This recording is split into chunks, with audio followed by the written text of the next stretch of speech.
I don't think you can have a conversation anywhere with anybody about greatest comedy TV shows of all time without The Office at least coming up in the conversation. Absolutely. I mean, like a bunch of people will say it's the greatest, but even if they don't say the greatest, I mean, I think 9 people out of 10 will at least say it's probably in the top 5. It is a treasure. It is still part of my nightly, semi-nightly TV roulette game, where sometimes when Ann and I don't really have any time to do anything, but we're eating dinner, we know we can either pop on The Office or Parks and Rec, and then just flip through the episodes, closing our eyes, hit play, and whatever episode it lands on, we know we're going to laugh. We know we're going to laugh and have a really good time. Now, some people from The Office haven't done a lot since the show aired. Some have done quite a lot. Mindy Kaling has been killing it with her career. And obviously Steve Carell. And then after Steve Carell, John Krasinski. And John Krasinski has also become known as a pretty damn good director with the Quiet Place thing. Yeah. Well, Krasinski is directing another movie called If, and he's going to be directing Steve Carell. Wow. And now he already had Ryan Reynolds attached, which good for you, Krasinski, for getting a good Canadian kid, Ryan Reynolds, attached. But Steve Carell, this is coming to from us from Deadline. Steve Carell, Alan Kim, Kaylee Fleming, and Louis Gossett Jr. Do I look like a you, boy? That's one of the greatest scenes in movie history. Thank you, Officer and a Gentleman. Thank you, Lou Gossett Jr. for that. Anyway, he was also just great recently in The Watchmen. That's right. He kind of pops up on it. Is that Lou Gossett Jr.? Yeah. Oh my God. Anyway, so, and Ryan Reynolds are joining If. Now, this comes to us from Deadline, who write the following.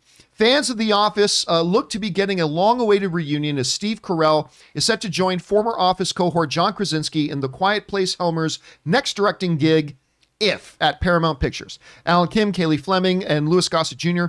are also on board, joining Ryan Reynolds as Krasinski, who will star in the pick. Phoebe Waller-Bridge and Fiona Shaw are also on board. What a cast! That's an incredible cast. Details are being kept under wraps, but the story is based on Krasinski's original idea about a child's journey to rediscover their imagination.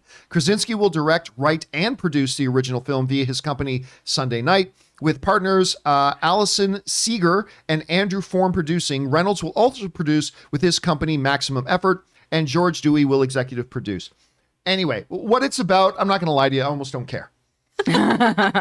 John Krasinski directing, because you got to know, my favorite film of 2018 was A Quiet Place.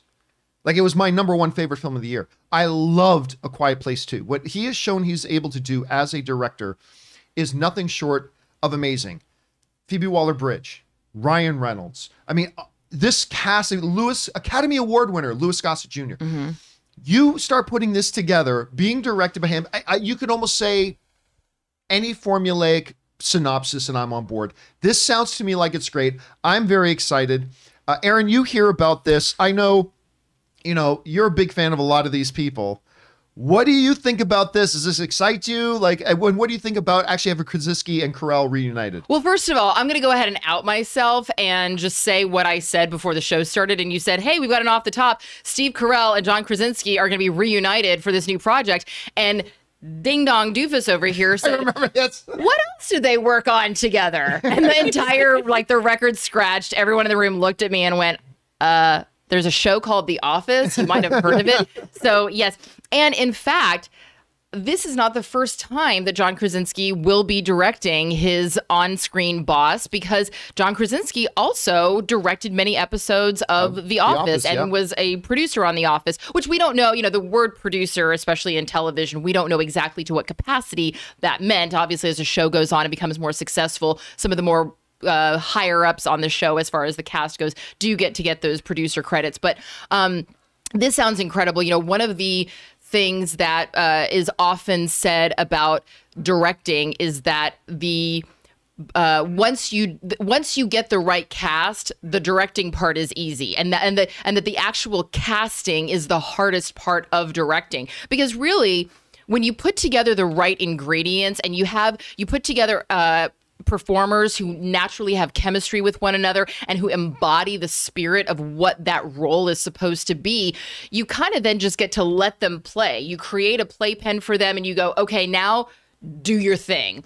And that's when the magic really happens. So I'm thrilled that John Krasinski, not just as an actor, but also as a director, is able to put on both of those hats and know who the right people are for those roles. It's going to create that magic. And I think that we're really going to see that happen.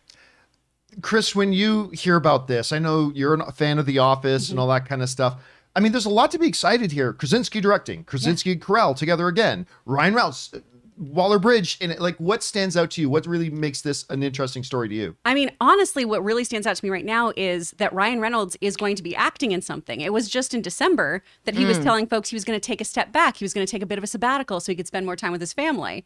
Now, that's not to say doing one film is going to kind of derail that, but it gets me excited to know, hey, this must be a really good project. Not only is it, hey, he gets to work with his buddies who he really enjoys, but it means to me that this script is going to be really, really good. Plus, I mean, come on, Fleabag is in it. Let's do this. It's going to be so good. And it also makes me wonder if that means that he put it in his contract that Blake Lively and kids are, you know, coming along for the ride, which means, hey, maybe Blake will make a little bit of a cameo. So who knows? Well, remember, I think with a guy who's as busy as Ryan Reynolds has been, a sabbatical, I mean, 3 or 4 months could be a sabbatical, right? Yeah. And I think he was shooting a movie in Boston, and I believe he finished like at the end of October. And I don't think he's done any filming since. So November, December, January, it's almost February. So that's already been like 4 or 5 months. Yeah, a lot of these actors are booked up back to back to back and go in from literally from one project straight into the next, sometimes even overlapping. Yeah, indeed they do. Anyway, guys, question is for you. What do you think about this? I'm very excited. Now, I would be especially excited if we find out Krasinski at least gives himself a little cameo. Just a little cameo in this, just to give us a second of him and Carell on screen together. But even if they don't, this is exciting. Whatever you guys are thinking, jump down into the comment section below and leave us your thoughts.